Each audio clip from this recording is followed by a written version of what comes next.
স্বাগত জানাই খবর 24 এর পর্দায়। চিরাচরিতভাবেই বাংলা নববর্ষের দিনে রাজধানী লক্ষ্মীনারায়ণ বাড়ি সহ বিভিন্ন দেবালয়গুলোর মধ্যে সাধারণ মানুষের ব্যাপক ভিড় পরিলক্ষিত হয়।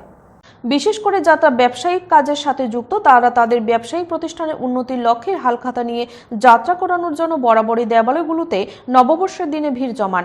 এবারও একই রকম চিত্র। নববর্ষের বেলা গড়ানো শুরু হতেই লক্ষ্মীনারায়ণ বাড়ি সহ বিভিন্ন ঠাকুর বাড়িগুলোর মধ্যে হালখাতা নিয়ে যাত্রা করানোর জন্য বিভিন্ন স্তরের ব্যবসায়ীদের দৌড়ঝাঁপ পরিলক্ষিত হয়। বিশেষ করে ধর্মীয় রীতিনীতিকে মান্যতা প্রদান করে আগামী দিনে যাতে করে ব্যবসায়িক ক্ষেত্রে সমূহে প্রগতি বা বিকাশ ঘটে তার জন্য যথাযথ নিয়ম অনুযায়ী এই হালখাতা যাত্রা করা হয় বলে লক্ষ্মীনারায়ণ বাড়ির জনক পুরোহিত দাবি করেছেন।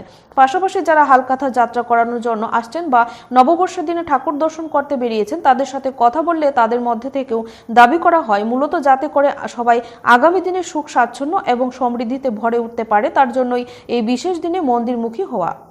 নতুন বছরের প্রথম দিন, তার জন্য রাধাকৃষ্ণের আশীর্বাদ দিতে এসেছি আর বাবা ভোলেনাথের আশীর্বাদ দিতে এসেছি। নতুন খাতা দিয়ে শুরু করছি। ভগবানের কাছে কি প্রার্থনা করলেন? ভগবানের কাছে তো অনেক কিছুই আছে প্রার্থনা করা। সবাই ভালো থাকুক, ভালো কাটুক, নতুন বছর সবার জন্য ভালো আসুক।